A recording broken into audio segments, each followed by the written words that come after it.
You should start with that. Midwest Artisan Podcast.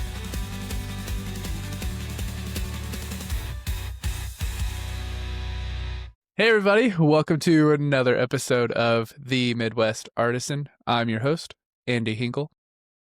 Co-host Dalton McCleery. Dalton, how's it going, man? I'm wonderful, Andy. Wonderful. How are you? I'm good, man. I actually had to listen to our last show intro before we jumped on the call, just sort of like, how do we do this thing again? Because it's been too long. It's been a while. I was like, what do we say? I went to right. Buffalo, Wire Live. Nice. It's a good time. If you watch the show on YouTube, you can see my office is different now. I did a little office revamp, so talk about that. We're hoping to today we're going to talk about some MCP tools that we use. Mm-hmm. PHPStan, and so I had some fun with that recently. And you've been using the ChatGPT Atlas browser, and so I want to hear about that. But and then hopefully we'll see about possibly wrapping with Cursor 2.0. And so, yeah, it'll be a good show. Stay tuned.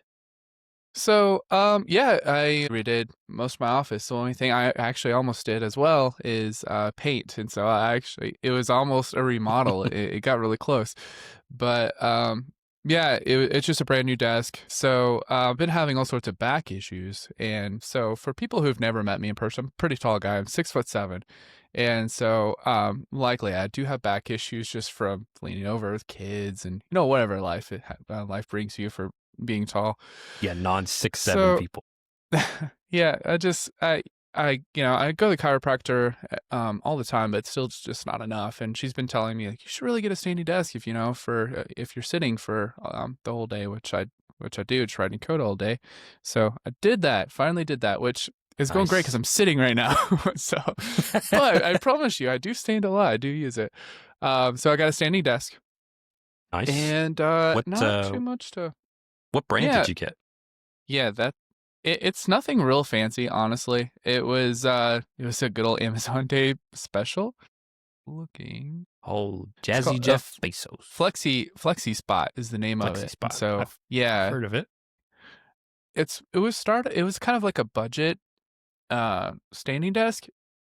It wasn't a ton, but it was more or less like I had a problem like trying to pick one, and the ones that I was debating were like thousands of dollars. I'm like, look, I'm just going to start with a standing desk and make sure it's a good fit, and then I'm just going to kind of let the pain drive the back pain drive the initiative of like which ones I should migrate to.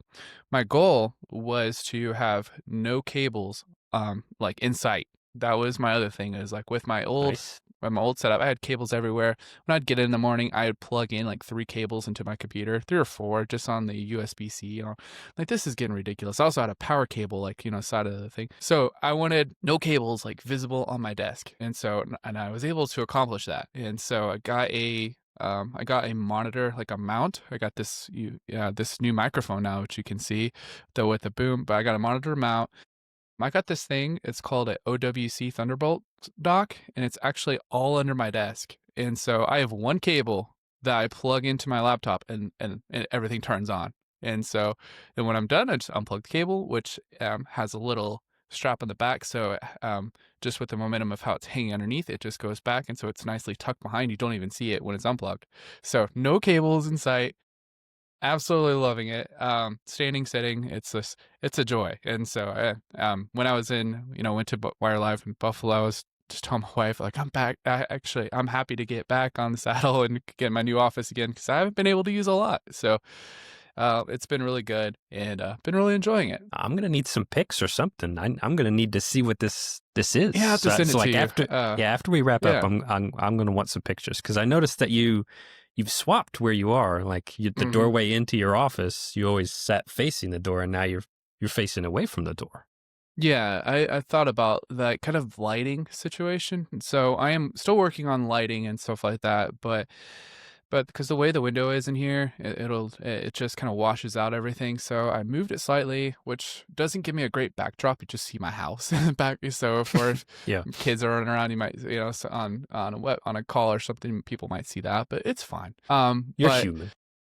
Yeah, so you see the doors now instead of just a wall, which is fine. But instead of it being washed out by the sunlight coming into the room on calls and stuff like that. So and it gives me also an opportunity. It's like my desk is just in the center of the room, so it makes it really open. There's nothing on the floor, it's just my desk right in the center. It makes, besides like the guitar and the little filing cabinet, but it makes it so nice and clean. And just, I don't know, gives me a lot of room for thought. I just hate things being really cluttered. So it just yeah, for being a small room in here, it's a pretty small office. It makes it feel like really spacious now, and so I like it.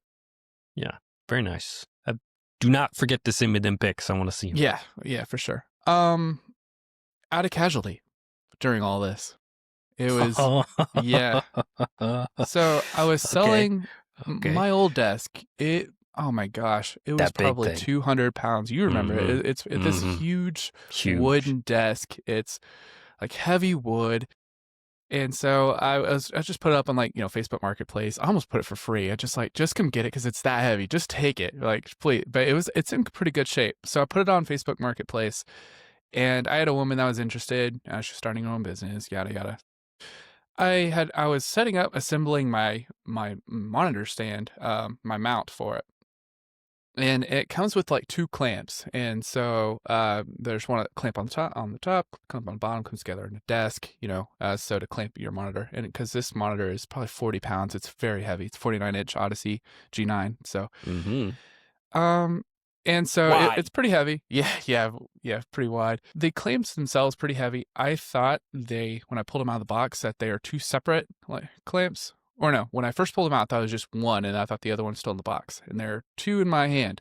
And I put my phone on the ground, anticipating that woman to call. Like, she was going to, I put it on the ground because I didn't want to have it on desk in case, if one of the parts hit it, or if, like, it slid off, or whatever the case is, because I was still assembling the desk. Put it on the floor. Should have had it in my pocket, right? So I brought it out of the box, and there's 2 clamps on there. One slipped, hit the desk, bounced, and hit my phone directly on the floor.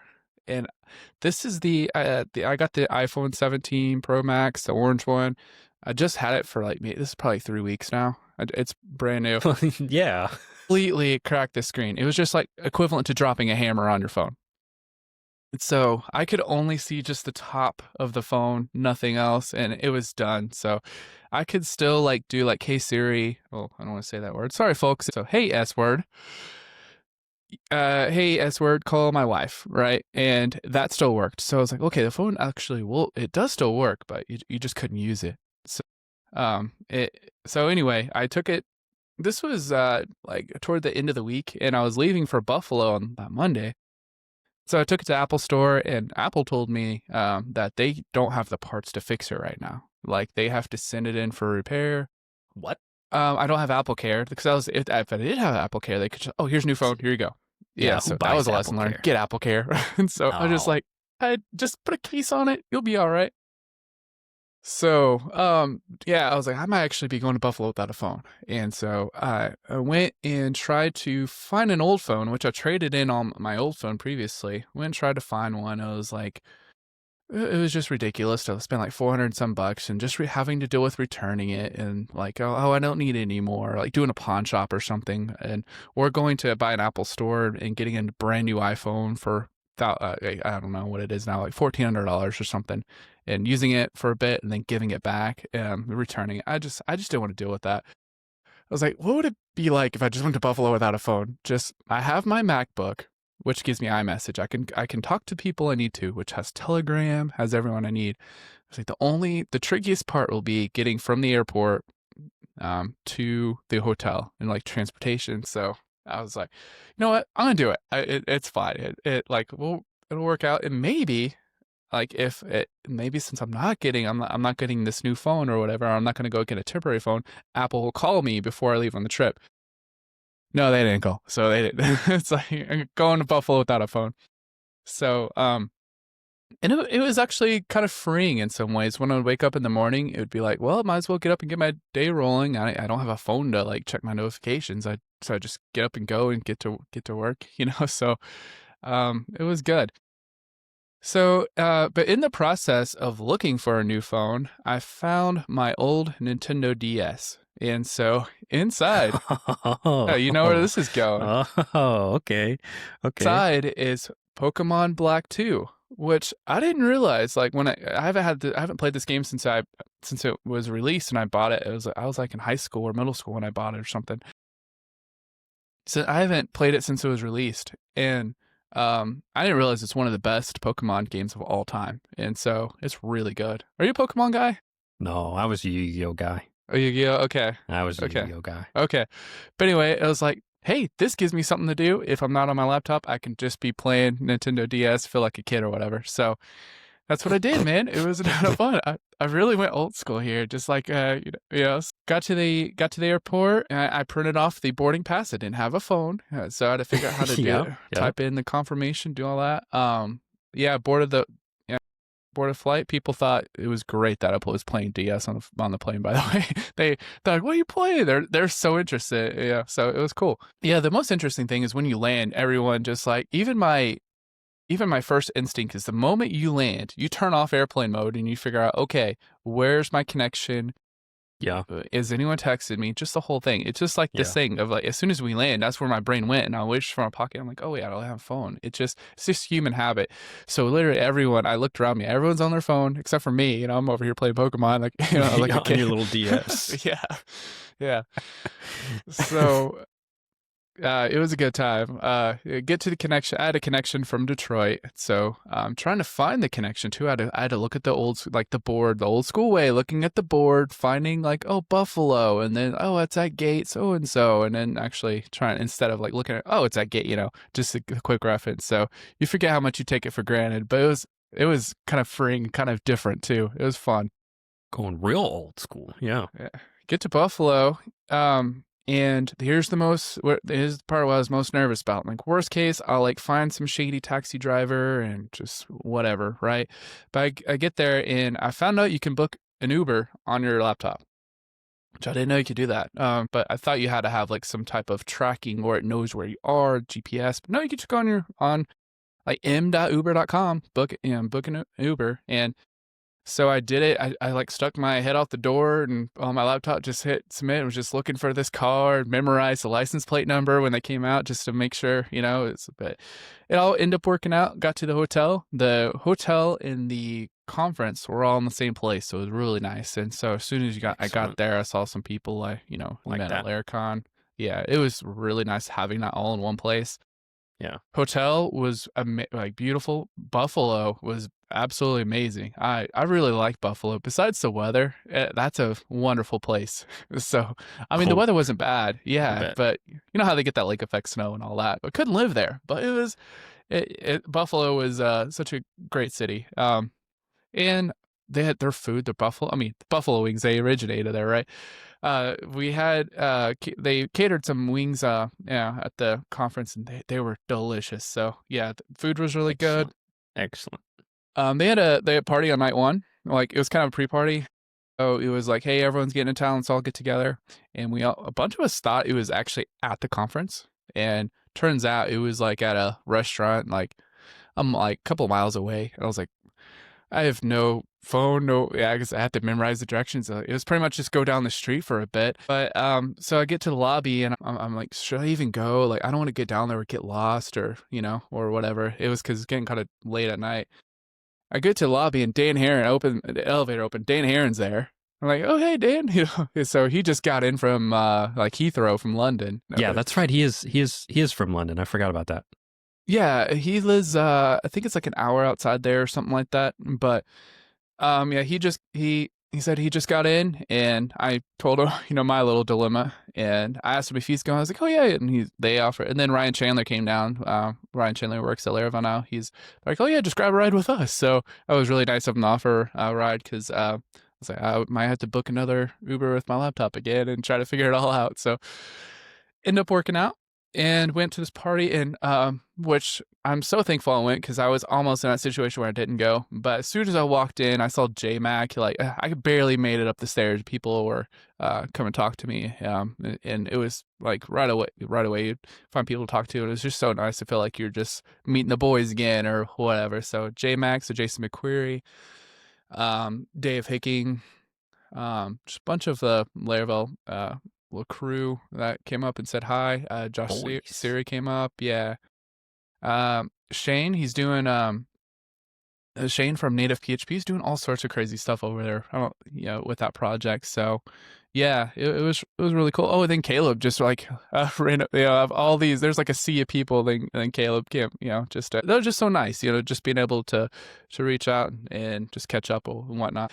It was a really good time. And during that, when I was talking about, I told some people how my phone was broken, whatever. Dave Hicking told me how I needed to, what I should have done is went to the Apple store and got a temporary phone from Apple and just returned it at the end of the trip. He said, and people are giving him a hard time, like, that's why Apple's prices are going up and stuff like that. So it was a good time. All the updates with Livewire are unbelievable, dude. It's Livewire is just coming in a mature state where it's like really exciting now. Have you seen all the updates with Livewire lately? I remember seeing what he talked about on Laracon. So yeah, I've seen the island.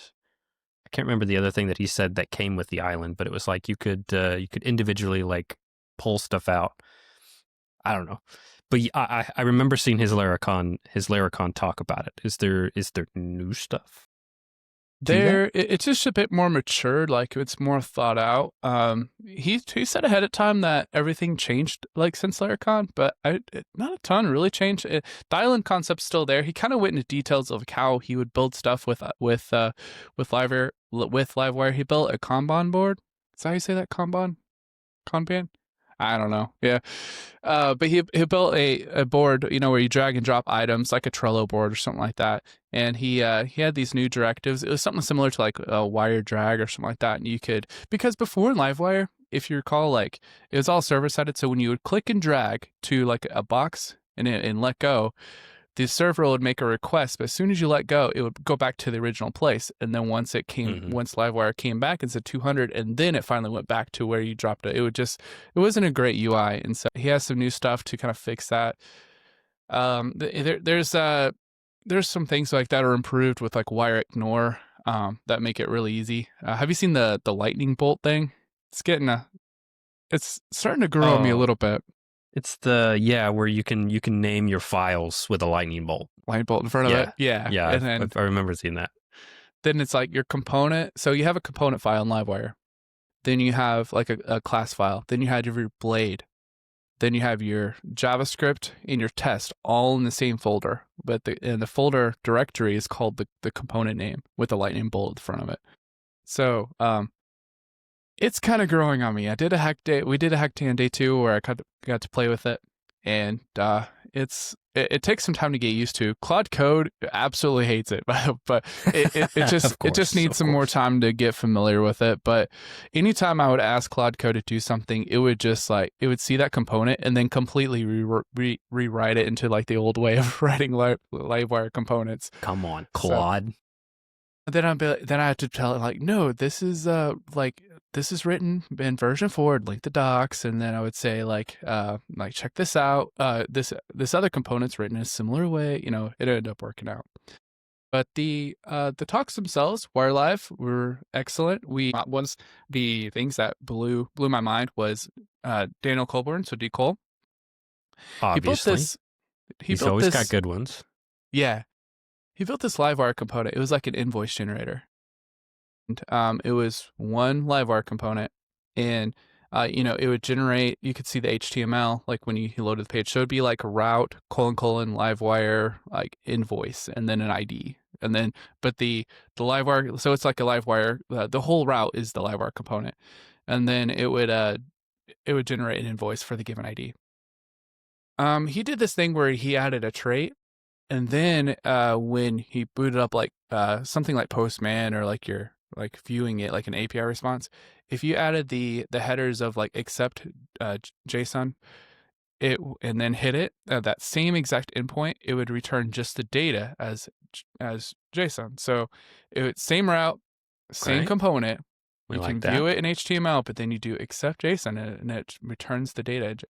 Then this is where it blew my mind. Then he put .pdf at the end of the file, at the end of the route, and it just when he hit enter, it loaded the PDF, like generated a PDF on the fly. No way. Same route, same No. component. Yeah, it blew our minds. So, Yeah. so that was. Did Yeah. he say how he was doing that? It was just That's like a pretty trait. rad. Yeah, it did. It was just it was a trait, and inside the trait, it just listened for the type of request that was coming in. Like, hey, is this expecting JSON response? Oh, we're just going to return the data and not return the Livewire HTML. Oh, and it's a PDF. Oh, we're going to generate one here. So it was simple as like adding a trait. And that was it. I'm sure the trait obviously hides some of the complexities and stuff like that. But he's like, I'm not making this into a package. If you want it, you can steal it. So. But it was just the things that you can do with Livewire, this with stuff like that. We have some things that we'd love to just possibly just click something and it turns into a PDF or something. Usually we have to write a custom component just for that. But or just exporter class. Yeah, and so Livewire 4 looks really good. Got to play with it on day 2. Day 2 is a hack day. So day 1, they did this thing where they have air horns. You remember going to Laracon, some folks would run over or whatnot, they had to get back on track. So they had air horns, and so if somebody got like 2 minutes from getting time, they would play an air horn, and I think they only had to bring it out like once, but it was really cool to see, like, just right. It's a simple way, a simple tactic to keeping people on time.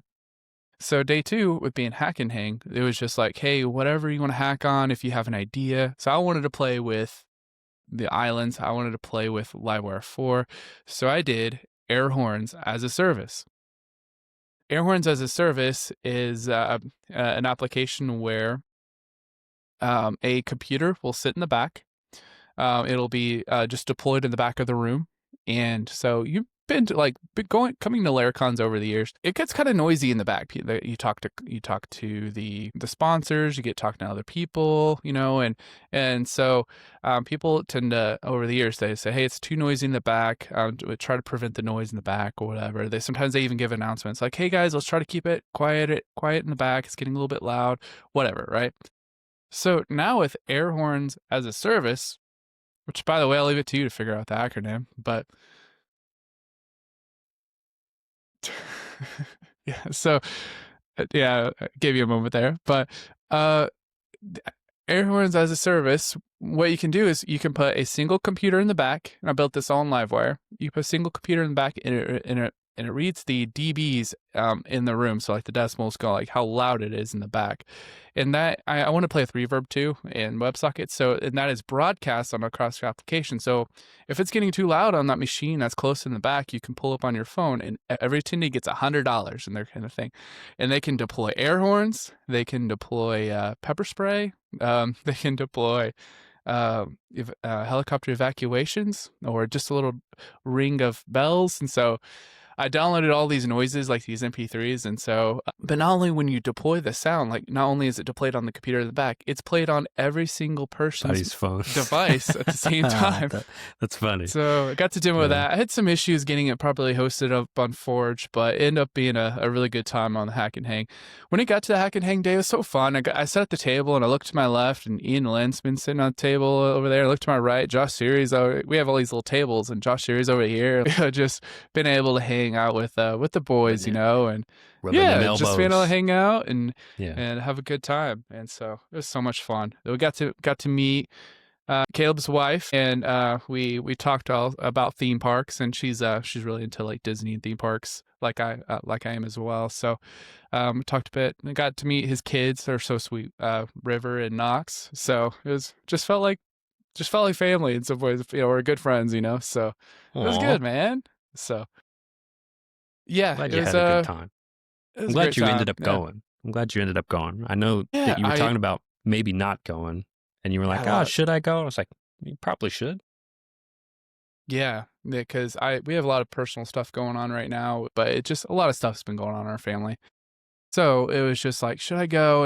And between you and my wife, like, yeah, you should absolutely should do it. And then Boss Jake said, like, you should absolutely go too. He really wanted to go, but he had a conflicting conference. So yeah, but it was a great time. Loved it. Can't wait for next year. So I got to hang out with well, yeah, it's first one, we don't know. But I got to hang out with Doug Sisk for a while. Doug was there. Oh, nice. So, yeah. Good. It was a lot of fun hanging out with him. He told Caleb if we want to do another one next year that we should have it in Orlando. So he's from Orlando, and I'd be down for that, right in Disney's backyard. It'd be good. We could all bring our kids and wives. Yeah, it'd be great. Send a wise outing, a Wire Live wise outing to Disney while all the guys get together. So there we go. Yeah, sponsored by Doug Sisk's app. yeah, that'd be good. So yeah, love to have you come out, visit, come out and check it out next year if it comes around again. Hopefully you'll be around next year. We'll see. So if not, we'll all see each other again at Laricon, wherever that is next year. Yeah. Probably Philly. He should. Everyone's talking about Philly next year. Hey, Philly's close to us. I like Philly. There you go. Philly's a short flight for me. Yeah, good deal. I like that. Hey, Otwell, I always call him Otwell around the house because my wife's name's Taylor, so it's real weird when I start talking about Taylor, and she's like, what are you talking about? I'm like, oh, the other Taylor. The other Taylor in my life. I'm with my wife, Taylor, in my personal life, and in my work life, I'm with Taylor Otwell in his Laravel framework. But Philly would be awesome because that's like an hour flight for me, and I don't have to do anything longer than an hour flight because I hate that. Yeah, Chris Morrell, Boss Chris, is what he's known for, but he really wants it in Philly. He's from Philly, and then D. Cole lives in Philly now, so we'll see. Been using we talked about MCPs, and we've been talking a lot like which ones we should use in development. So I've been using like Laravel Boost, but so you put this one on here, I think. So I'm curious what you think about all the different MCPs. Yeah, I've famously real late into this Claude Code game. I'm like on month 2 or whatever, so like bear with me. I don't have a lot, but I've noticed that a lot of people are coming out with really good MCPs, and I like to use them. Unfortunately, the last time we talked was a while ago. I was using Conductor a lot. The problem with Conductors, they don't support like project level MCPs. It's only like global Claude MCPs. And the problem with that is that Boost is project specific, right? I can't run Boost if I'm working on 2 projects, 3 projects at once. So I've been using Claude Code in my IDE now. And with that, I've been experimenting with MCPs. And so I put this on here because I'm curious what you use. But the things that I put on here that I use are Boost, obviously. Like if you're using Laravel and you're not using Boost, what are you doing? My boss Jeff, sent me Chrome. There's a Chrome DevTools one that you can have Claude open up a Chrome instance and navigate around the browser, do things, check the console logs, click around, take screenshots, whatever. Been using that a lot. Actually had a Filament 4 upgrade for another site that was so many pages that I was like, hey, Claude, just open up Chrome MCP and click through all the pages and write a report on which ones throw errors. Interesting. And I didn't have to do that. Does Boost include that? Because I thought they include DevTools. They might, but this one like literally opens up Chrome on my computer and I could see it clicking around and stuff like that. So that one was super handy. Dusk on steroids. Exactly. So I'm like, hey, Claude, just use the local seeders that I have. You could see a username and a password in there. Log into my app, click around on all the pages, and let me know it's broken. And it's like, sure thing. Pops it open, goes down all the sidebars, clicks on all the stuff. Hey, here's your report. All right, cool. Fix all those things in that report for me, right? That one's pretty sweet. I like that one a lot. Make no mistakes, fix it. Yeah, for real. That's like literally like Dusk, but Claude Code. Love that. We use Postgres, so like we have like a database MCP that can query the database, check tables, whatnot. So like if I'm saying, hey, I need to update some database tables permissions or whatever for testing. Can you do that? It'll just like write a query and run the query for me. hey, done. I didn't have to open up, Data Grip or Table Plus or whatever. It can just do it for me. I use that one a lot too. Do you use that for debugging? Okay, yeah. Yes, I do. Like for that Filament 4 upgrade, I was like, hey, this page isn't loading, saying a materialized view isn't ready or isn't done. So Claude was like, I can just refresh that materialized view for you. You want me to do that? And I'm like, yeah, do that. So it'll literally just run that query for me. So all right, here it is. The data got refreshed. 13 rows. Here are the 13 rows. Cool. Open up Chrome and make sure that those 13 rows are in that table on that page in Filament. And it does that. And it's like, cool, done and done. That's awesome. I didn't do any of that. That's wicked cool. Yeah, that's really nice. Yeah. Yeah, I've been trying to, sorry to cut you off. I just was going to mention, I've been trying to figure out like good levels up for production without giving it too much production level access for like, hey, I had this user, here's the user record. Like, can you run down this? Can you try to figure this out? And then Herd turns around the Boost MCP will turn around and say, let me query that for you. I'm like, no, this is in production. It's not my local. Don't try that. So yeah, it's not here. Yeah. So yeah, that's cool. I have to take a look at that. Yeah. The other one that I have that I use a lot is one that my coworker Josh sent me. It was called Sequential Thinking. Have you heard of this one? No. This one's good. This one's really good. This one is essentially having the AI it's almost like having a conversation with itself. Like if you have a problem and you ask it, hey, can you sequentially think about this? It will like literally ask itself questions in a loop. And it'll tell you like, oh, I'm going to think I'm going to do 8 rounds of thinking of this problem. And what it'll do is whatever question it has, it'll basically ask itself, and it will go do more research. It'll come back with its changes saying, hey, this is what I found out about that question. Let me ask another question based on that research. And it'll essentially chain its thoughts together.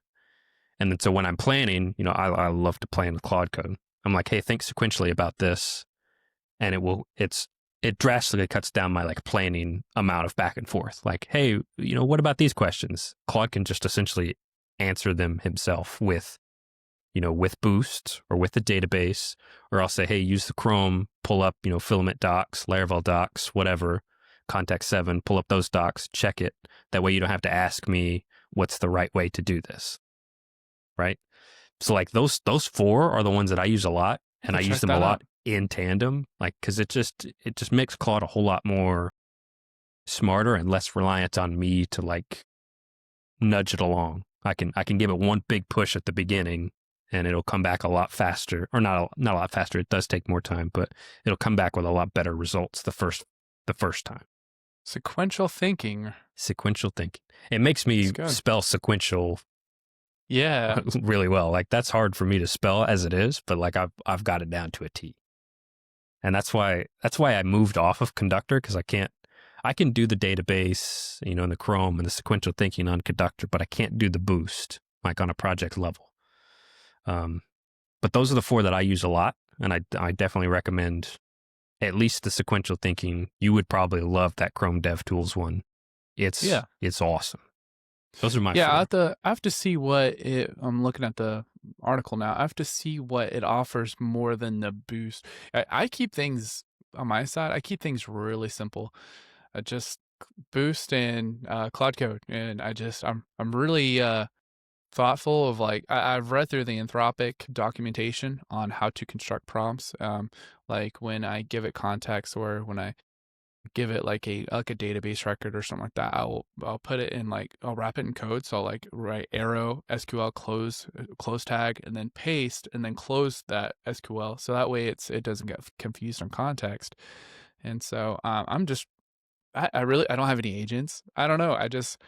I keep it really simple. I just kind of if something gets completely wrong or whatever, I just give it a retry, and it usually gets it. But then again, I read these things online of people like really struggling with it. I just don't know if they're doing too much with some of it, or if maybe they have just a bigger code base, or what the case might be. But So I just kind of let the pain drive it. But if you have something like Postgres or something, I could definitely see that more and more. But I don't know. It's just getting better and better. It's just like I just kind of I'm just on It the gravy is. train or on the Claude Code train You're of on the vanilla. Whoop, whoop. yeah. It's been good. I really have very little complaints. It's been I wrote I vibe coded that entire app of the air horn of the service.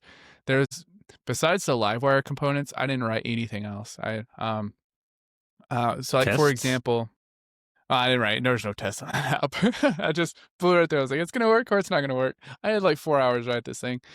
And then for attendees, for example, it pretty much wrote that whole thing. I just need some way for people to write in their name and it saves the session and then it just persists across the entire, using a session. And then so that way, that's how I gave that $100 to each person. So it just like created an attendee record and it just created and went across the application. But I didn't want to use that as auth. I just want to make this really hacky.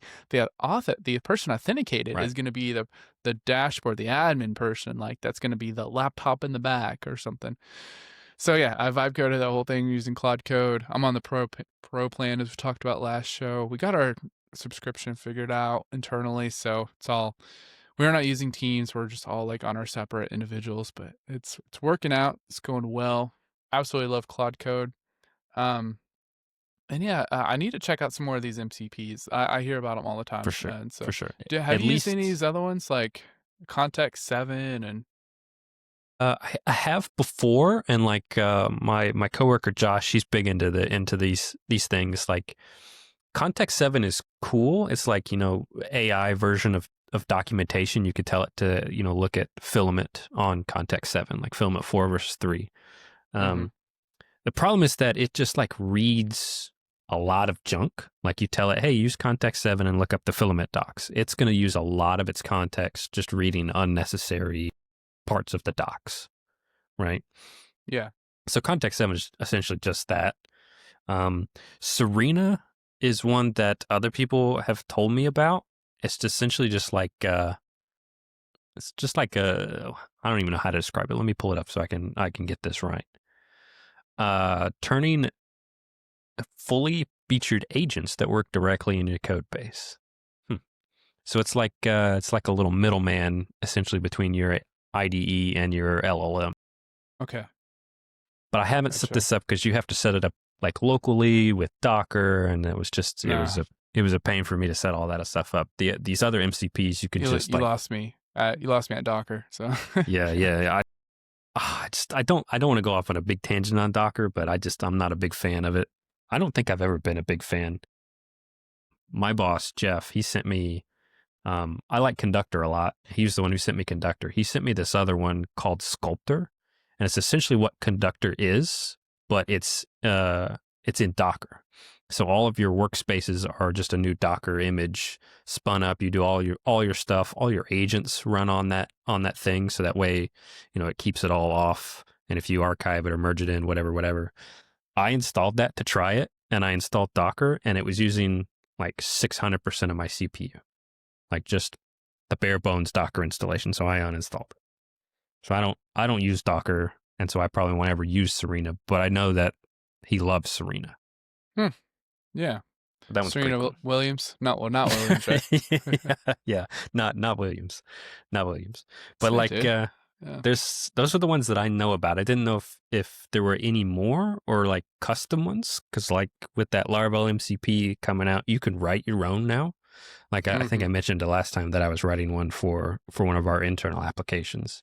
So you could essentially write your own MCP to help you push along your own code base, If you end up doing that, let me know, because I've also been toying with that. So we have 20 different apps. And so Claude Code gets so fixated on just your app, right?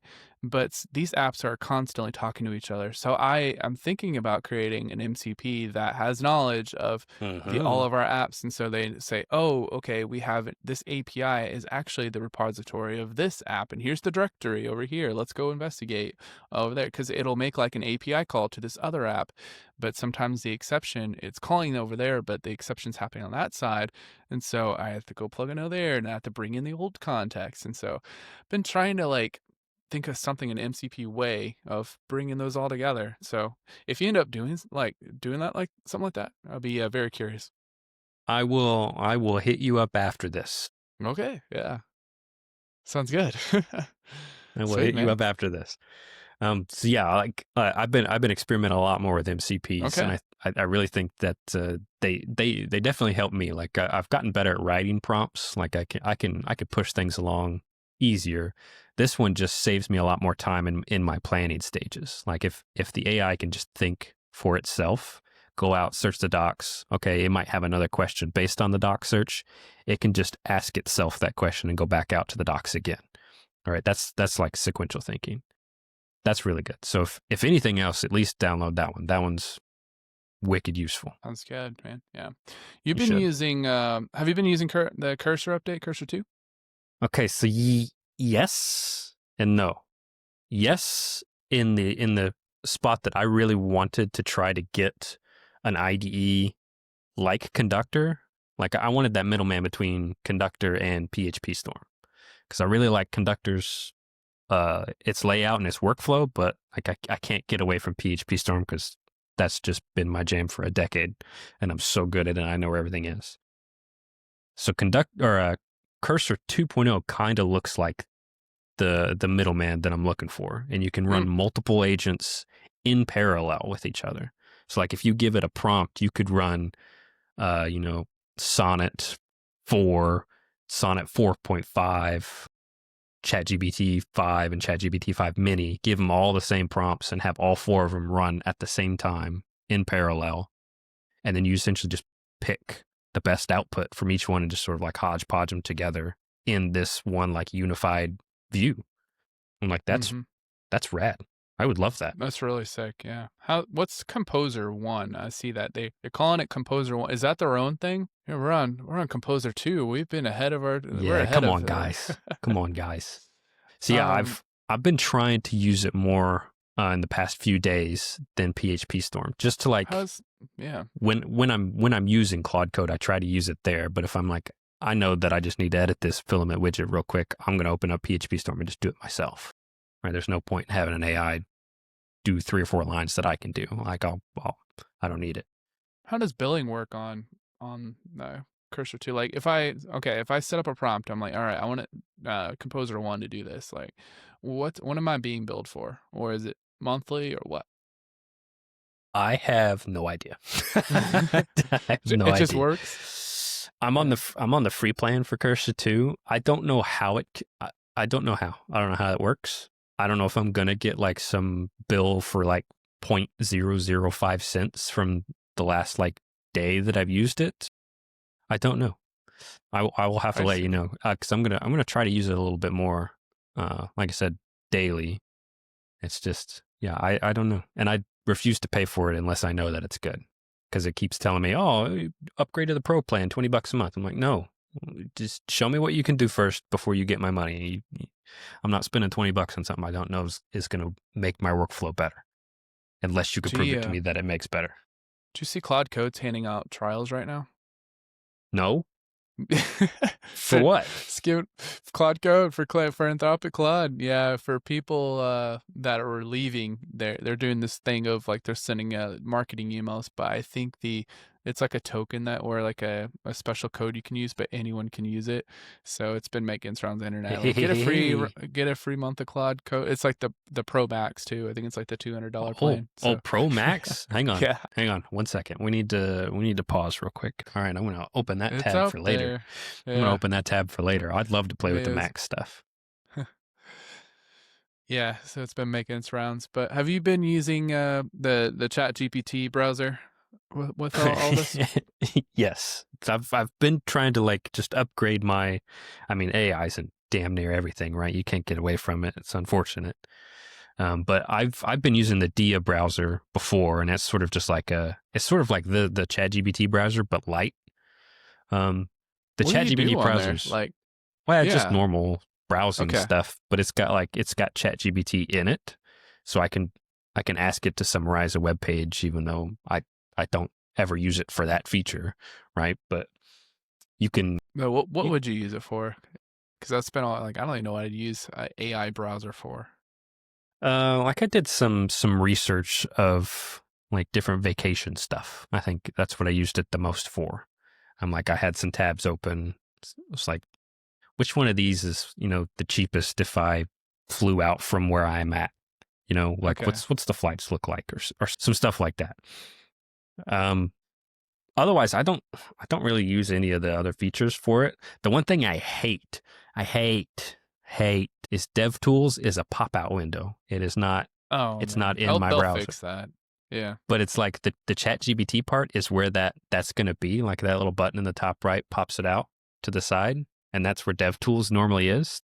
So they can't put it there. So they give it a pop-out window, and it's separate. So if I click on the browser that I'm interacting with, that little pop-up window goes behind it, and I can't see the damn console anymore. Almost made me switch. That's frustrating. Almost made me switch back. So if I'm using the Chat GPT browser, if I open it up and I type in, I don't know, hotels near me, would that give me a Chat GPT response, or would that be like Google search? No, that will give you a ChatGPT response first. Okay. Yeah. First. Unless you type in a full URL. Like if you type in google.com, it'll take you there. But if you ask it a question like, Laravel, and you copy paste an error message there, it's going to go to ChatGPT first. Taco Bell hours. And it knows. like obviously it's got access to my internet, so it knows like where I am. So it's like, oh yeah, Taco Bell hours in Evansville, Indiana, open 24 hours or whatever. And there's one, downtown you can get to. It's kind of gimmicky right now, but I just wanted to try it because I've been trying this Dia one, and the Dia's pretty good. Don't know, man. I feel like an old man thinking like, back in my day we had Google, so ask Jeeves, Yeah, back in my day, I read the web pages. Yeah. Now I don't have to anymore, I guess. I don't know. That's where it's going, unfortunately. But yeah, I'm curious where that's going to go in the future. I mean, I get it. I mean, there'll just be a time and a place where you just say your thought or type your thought, and it just gives you the answer, instead of having to do your own independent. But sometimes your own independent search is nice. It's like best tool for this, and hit enter, and then you can. Usually my trick for that is best tool for whatever, and then type in Reddit on the end. I see what people are like. Oh yeah, I recommend this. Internet's that's not going to be around anymore because everything's going to be all ChatGPT or AI driven. I worry about that with like Stack Overflow, because when somebody figures something out, they like, oh, here's the answer, and they post in Stack Overflow. Well, then AI's been reading that. They've been scanning it for years, right? And that's going, like, we've seen the traffic for Stack Overflow. It's taken a nosedive.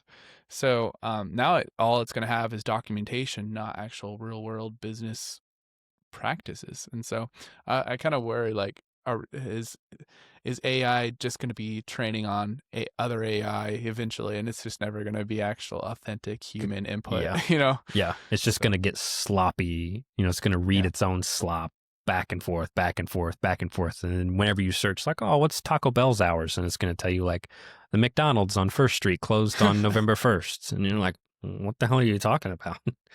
Yeah, well, I was doing some stuff with my phone not too long ago, because I was talking to Claude actually, and because I explained to Claude, I'm like, hey Claude, my phone broke. Can I plug in a USB-C to DispPort, or to DisplayPort cable through my monitor? Would that work? And because I had to go fetch it all out. I was like, is this worth my time? Type in Claude, and it's like, the iPhone 17 hasn't been released yet. I'm like, come on now. Yeah, what are you talking about? It was like 3 weeks ago, but I get it. I understand, because you haven't been trained to know that yet. So it's like, actually, no, it has. And I referenced it, and then it's like, theoretically, it should work. And it turns out it actually did work. And so you can plug a USB into DisplayPort into your monitor, so you can see your phone on your computer monitor, which, if your phone ever breaks or you can't see your screen, sometimes that might be useful. So, but anyway, yeah, it was but Claude Code kind of trips up on stuff like that, just like kind of knowing in the now versus data that was trained on. Now Grok over on Twitter, that is the complete opposite. It knows like things that happened 5 minutes ago, and so Grok is where I go for like live news. I'll be like, I'll read something like, hey, what's going on with this? And so it's really good about that. But yeah, it's interesting where it'll go with the AI browsers. Yeah, it's gonna be a whole thing, right? Like, I don't know. I don't want to be doom and gloom, but it's weird. I know. I guess I'm contributing to it because I'm using that browser. I might uninstall it because I hate that the DevTools is not in a panel, and I need that. I need that in my soul before I yeet my computer out of the window. Yeah. It's all right, I Same, man. guess. I guess not liked it.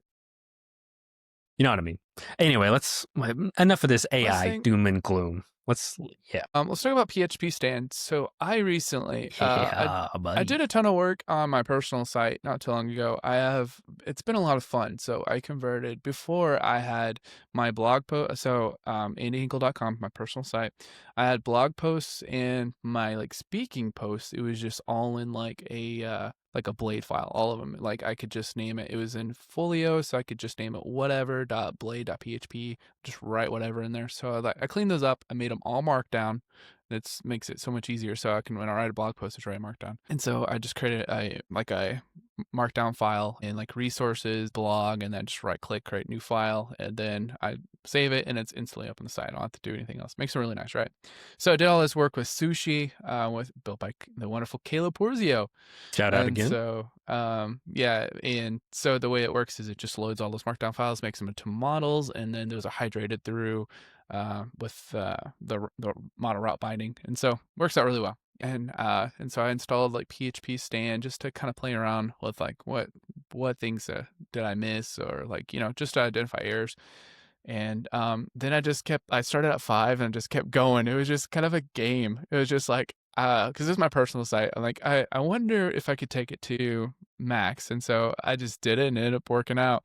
So my personal site, I have PHPStan set on Max. I didn't lose my mind. I didn't lose my mind. There's some weird stuff like if you have an array list, because of generics and how they work in PHP, you have to deliberately tell it what's inside an array. So it'll be like param array, and then you do a little arrow, and then like, oh, the thing is a key, then the second one it's a collection. So you have to do all that. And so one day we'll get generics where we can type in it actually on the actual response on the end. But anyway, do you guys use? I want to ask you, do you guys use PHPStan? Kind of. Okay. Do you have it in your CI? Okay. Yes. Like no, okay. not in CI. Not in CI. Not in CI. I use it locally. Like if I did a big feature, because I've already got it. I've already got the code base in a good spot that I like it. If I write some big feature like a new big dashboard, then I'll run analysis on it every now and then along with Pint, just to make sure that like I'm not writing garbage and then it's just going to keep building up this big pile of garbage that I have to go back through and go through all of it. So if I write a new thing or Claude writes a new thing, hey, PHP analyze. That's the word. Yeah. Analyze. Depends on if you're in the EU or not. Yeah. Just by analyze. I don't have it set on. I definitely don't have it set on Max. I started at 5. It was just a game. I'm like, okay, bumped to 6. Oh, there's no issues. 7. Oh, there's one thing. 8. I was like, oh, there's a lot here. I was like, but let's see how bad it is. Yeah, no, I'm on 5. Probably no. I'm only on I think 5. 9 is the max. I don't remember, but say 8 or 9, I think. I kind of like. I definitely don't use it religiously like I use Pint. I use Pint religiously, and Pint is in my CI. Mm-hmm. I've got a Pint check. Like if it does not pass Pint, the build does not go any further. It doesn't even. You hard fail? Yep. So hard. Mm-hmm. So my CI is it just runs Pint and then recommits. It's like automatic changes, which can get annoying sometimes. Like if you're making repetitive changes, like you push them again, it's like, well, you need to push your stuff first, and then or pull your stuff first, then push it back. And so it's like it's a mess, right? Yeah, I don't want to mess with that. I'll run Pint myself. If I push it up and it fails, I'm like, oh, I forgot to run Pint. Mm-hmm. I probably should put that in like a pre-commit hook or something, but. I could just have Claude do that. I'm still over pre-commit hooks because it's like sometimes it's files can change or whatever. It's like you don't know what's actually. I want to know when I commit something and I'm sending it, what's going out. So even if it's Pint or something like that, I just want to. Make sure. I've been trying to. Nuno Maduro came out with like strict layer val. That's when all my inspiration came from. Is just like I saw that and I'm like, how far can I take? Just like start off my personal site. And then we use like the baseline stuff a lot. And I feel like it can be abused sometimes. It's like so the baseline, are you familiar with that? So the PHP Storm baseline is if your stuff fails and you're like, yeah, I know about this problem, it's fine. You can either add like an @ a PHP stan ignore, something like that, like PHPStan dash ignore on the line, or ignore next line. You can do that, or you can do like you can run analyze again and do -- generate baseline, and it gives you a baseline file, and then which is like .baseline, and then just like pretty much anything after that will just always pass. So I feel like it's been I feel like there's been times where I'm like, oh, it's just a PHPStan thing and would just run the baseline. It's so easy to lean on that. But then if you actually look deeper, it's actually more of a type, like a type issue, and then a bug is reproduced. So I feel like it's abused a bit more than it should be. So because I was able to get, I mean, given it's a small project, but I was able to have like no ignores, no baseline issues. And then and I know Nuno with his stuff, he's been able to produce that, but you might lose your mind sometimes because you have to, in order to get there in like your models, you have to put all of the type hints at the top of the file. Like, here's all of my attributes. That can be annoying. I only do that for models because my IDE is quite weird with models, but I'll only do that for models. It's only models for mine, yeah. But okay, it's only models. But I like first time I did that, I was like, oh man, there's a bunch of noise up there. But end up working out. All right, man. Well, I think that's all I got. Unless you have anything else, it's been a ton of fun. Yeah, I was really excited to hear about this Wire Live thing. I'm glad that you did end up going. I survived without a phone. Oh, I got a new phone. They called Monday morning they called Monday morning, like the day the conference. Yeah, when I left. Hey, your phone's ready. Ship it to Buffalo. Yeah, I'll be in Buffalo. I just picked it up. Yeah. So played a lot of Pokemon, and had a lot of fun. Yeah, shout out Wire Live and Caleb. Sounds like a very successful one. You should definitely do it again and do it closer so that my fear of heights and flying doesn't doesn't prohibit me from going. Yeah, I almost offered it, but I was like, man, Buffalo is such a far drive. Yeah. So. Yeah, all the way. No. You're one of my best friends. I don't know if we could survive in a car for like 12 hours straight. It's a long. That'd be a lot of. Yeah, we'll figure it out. But I mean, Buffalo's.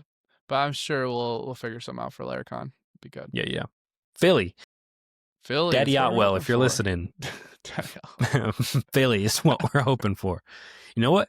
Indy would be awesome. I could drive to Indy in 2 hours. Indy would be a dream. Yeah. Or Chicago. Do Chicago again. That's only like an hour flight for me. All right. But anyway. Close this out? Yes, sir. All right. If you've made it this far, you clearly like this podcast, and we really like you. So thank you for sticking all the way through here. We'll be back next time for another piping hot episode of the Midwest Artisan. I'm Dalton. That's been Andy. We'll see you next time. Peace.